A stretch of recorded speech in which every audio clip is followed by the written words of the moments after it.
बिस्मिल्लाहिर्रहमानिर्रहीम। अस्सलामुअलैकुम। मैं हूं अली असगर और आप देख रहे हैं मेरा यूट्यूब चैनल। NA50 अटैक से हाफिज साद हुसैन रिजवी कामयाब हुए हैं। आमर फरीद कुरैया साहब का इलेक्शन कमीशन से बड़ा मुतालबा, इस वीडियो में हम इसी हवाले से बात करेंगे। नाजरीन कराम, एक खबर PTI के मुतालिक सामने आई है, पहले हम इस पर बात करते हैं।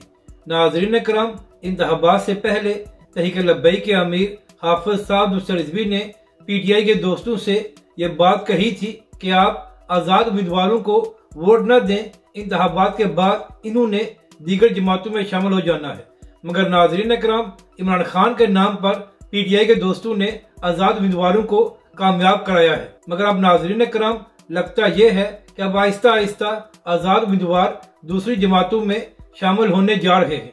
तो इसी हवाले से एक खबर सामने आई है कि वसीम कादर, जो PTI की हमायत से लाहौर से इलेक्शन जीता था, अब वो नून लीग में शामिल हो गया है और आज उसने मरियम नवाज साहिबा से मुलाकात भी की है। यानी कि नाजरीन कराम, आप बेशर्मी की इंतहा देखें कि पहले नवाज शरीफ के खिलाफ वोट हासिल किया और अब उसी की जमात में शामिल हो गया है। तो अब देखना यह है कि इसके बाद मजीद कितने आज़ाद उम्मीदवार नून लीग या पीपल्स पार्टी में शामिल होते हैं। मगर नाजरीन कराम, जराए से यही खबरें सामने आ रही हैं कि बहुत से आज़ाद उम्मीदवार दूसरी जमातों में शामिल होने जा रहे हैं। अब बात करते हैं बिलावल भुट्टो साहब की। तो नाजरीन कराम, बिलावल भुट्टो ने अपनी सारी इलेक्शन कैंपेन नून लीग और नवाज शरीफ के खिलाफ चलाई और बिलावल भुट्टो साहब ये फरमाते रहे कि नून लीग और नवाज शरीफ की सियासत इंतकामी है और लिहाजा पाकिस्तान के अवाम उनको वोट न दे। तो नाजरीन कराम, उस वक्त भी तहरीक लब्बैक के सरबरा हाफिज साद रिजवी ने कहा था कि नून लीग और पीपल्स पार्टी नूरा कुश्ती कर रही है और इंतखाबात के बाद ये लोग मिलकर हुकूमत बनाएंगे। तो नाजरीन कराम, आज बिलावल भुट्टो और शहबाज शरीफ की मुलाकात हुई है और अब ये प्लानिंग जारी है कि किस तरह पीपल्स पार्टी और नून लीग मिलकर हुकूमत बनाए और क्या शेयर किसको मिलेगा।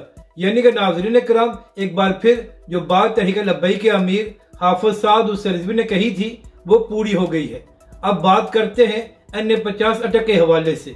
तो नाजरीन कराम, आज सुबह यह खबर सामने आई थी कि इलेक्शन कमीशन ने NA50 अटैक का रिजल्ट रोक दिया है और अब फॉर्म 45 के मुताबिक इसका रिजल्ट जारी किया जाएगा। जबकि दूसरी जानब तहरीक लब्बैक पाकिस्तान का यह मौकफ है कि NA50 से तहरीक लब्बैक के अमीर हाफिज साद हुसैन रिजवी कामयाब हो चुके हैं और धांधली करके तहरीक लब्बैक के अमीर को यहाँ से हराया गया है। और नाजरीन कराम, चंद दिन पहले हाफिज साद रिजवी ने अपनी प्रेस कॉन्फ्रेंस में भी ये बात कही थी कि NA50 के जो फॉर्म 45 हमारे पास है उसके मुताबिक तहरीक लब्बैक पाकिस्तान लीड में है। और नाजरीन कराम, आज अटक की जो तहरीक लब्बैक पाकिस्तान की मकामी क़यादत है, उन्होंने भी यही कहा है कि हाफिज साद हुसैन रिजवी अटक से कामयाब हो गए थे और धांधली करके उनको हराया गया है और हमारे पास सारे सबूत मौजूद हैं।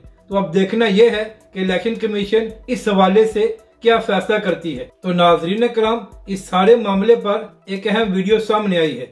आमर फरीद कुरैया साहब ने अपने वीडियो पैगाम में कहा कि इंतखाबात से पहले तमाम तज्ज़िये और सर्वे यही बता रहे थे कि NA50 से तहरीक लब्बैक के अमीर हाफिज साद हुसैन रिजवी कामयाब हो जाएंगे और इलेक्शन के दिन भी यही खबरें सामने आती रही कि तहरीक लब्बैक के अमीर ही वहां से जीत रहे हैं। तो कुरैया साहब ने कहा कि फिर किस तरह हो गया कि तहरीक लब्बैक के अमीर हाफिज साद हुसैन रिजवी वहां से तीसरे नंबर पर आए हैं।